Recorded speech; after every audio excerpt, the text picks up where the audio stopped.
Okay mga sir, ito na yung request nyo na tutorial, diagram. Ituturo ko sa inyo step by step yung ating PVC toy gun. Bali, nag-drawing ako dito kung paano nagpa-function yung ating air tank at saka yung ating valve. Yung sa pump naman, ito siya guys. Ito yung laman ng pump natin, PVC na 1 half. Tapos guys, naglagay tayo sa O-ring. Kung nakita nyo yung in-upload natin video nung kahapon, nagpalit tayo ng O-ring. Ito yung guma. Ulitin ko guys, ito yung nagpa-pump dito sa ating PVC toy gun. Dito siya pumapasok dito sa PVC na 3/4. Ipapasok tong 1 half dito. Tapos tapos dito siya maglalaro kapag binubumba. Dito naman guys sa ating air tank. Ito yung ating air tank guys. Ito. Dapat dapat guys dito kailangan talaga walang singaw. Alam niyo yung pinakang takip dito para wala talaga siyang singaw. Tapos sa kabila ganun din, dapat makapal yung pinakang takip dito para hindi siya sisingaw at hindi siya sumabog dito. Kailangan makapal. Tapos guys, ito yung kadugsong ng ating air pump. Meron siyang kadugsong ito. Tapos nakadikit siya dito sa ating air tank, nakadikit siya.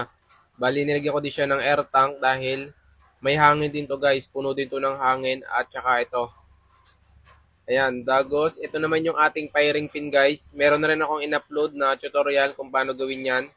Itong ating firing pin. Bali ito guys, guma to. Ayan, guma. Tapos pag pinalo natin guys, itong firing pin na to, itong goma na to, kakawang siya dito sa pagitan nito. Pag kumawang yan, yung hangin re-release na papunta dito. Dito siya dadaan, papunta sa ating barrel. Tapos dito guys, ito yung bearing. Maglalagay kayo dito ng magnet. Ito, magnet to guys. Example lang. Para yung bearing natin, i-stack lang siya dito at hindi mapunta dito sa tapat ng pinakang labasan talaga ng hangin. Mahirapan itulak itong bearing. Kailangan nandito lang siya sa bandang unahan. Ayun guys, sana masundan nyo. Tapos dito naman guys, sa ating air tank guys, ito yung maraming nagtatanong. Ito yung pinakang pump, di ba? Pump yan. Pag binubumbahan, papasok yung hangin dito pag ganyan. Itutulak. Tapos ito guys. Guys, ito P2 to. Ito yung pinakamalaga. P2 yan. P2 ng gulong. Ito. Tapos guys, ito yung P2. Yung pinakang barbula niyan guys, kukuhanin nyo. Ito siya. Tatanggalin nyo yung spring sa loob. Tapos, saka nyo ulit siya ikakabit dito. Nakaganyan siya. Ayun guys. Pag hinanginan nyo yan guys at napuno na to ng hangin, etong ating air tank, itong barbula na yan, di ba nakaganyan yan? Tutulak na yan pag ganyan. Ayan, pag puno na yan ng hangin, hindi talaga makakalabas dito yung pinasok na hangin ng pump dahil matutulak to ng hangin palabas pag ganyan. Kaya hindi makakalabas yung hangin. Yun na lang pansinin yung kamay ko at may pintura. Ayan. Ayan guys, nandito siya. Yung pito. Tapos dito guys sa ating 1 half na PVC, yun yung tumutulak sa hangin. Meron din siya guys ditong pito. Meron din siyang ang barbula ng pito dito guys. Nakaganyan naman siya. Pataob pala pag ganito. Pag ganun nga. Ayan, pag ganyan. Ito naman guys, kapag nagbomba to, di ba? Kapag tinulak siya papunta dito, etong pinakang barbula, didiin din yan, papasok pag ganyan. Didiin din yan. Pag diniin yung hangin, hindi siya makakalabas. Nandito lang talaga yung hangin. Pipilit naman yung hangin na to, pipilit naman papasok dito sa barbula na yan, papunta sa ating air tank. Tapos guys, pag hinila naman natin etong ating pump palabas para magkaroon ulit ng hangin, eto naman guys, kakawang yan, gaganyan yan. Tapos pag kumawang yan guys ng ganyan, magkakaroon ulit ng hangin dito. Magkakaroon ulit ng hangin dito.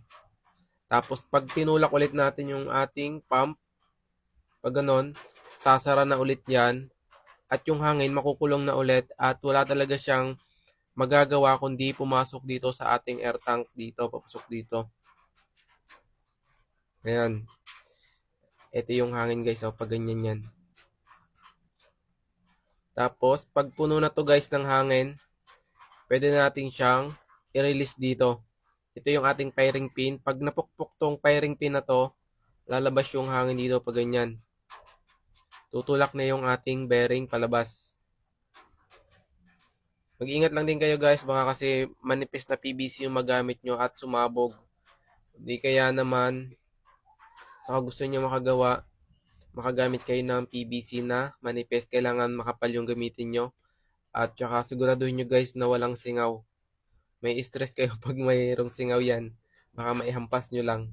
Yun kasi mahirap dito guys, napakabilis niyang sumingaw. Kaya mas maganda guys, gumamit kayo ng magandang glue. Ito yung gamit kong glue.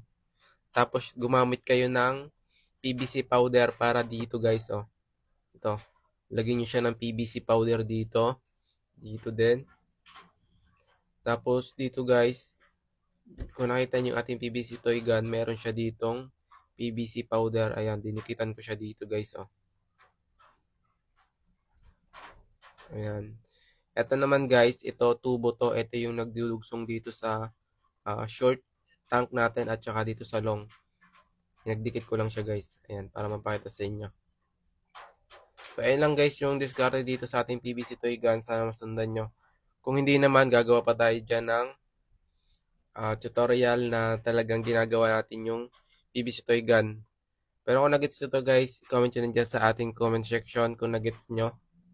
Ayan. Pero kung hindi at meron pa yung mga katanungan, sasagutin natin yung guys. Gagawin natin ng tutorial. Kaya hanggang dito na muna guys yung ating tutorial about dito sa ating PVC toy gun.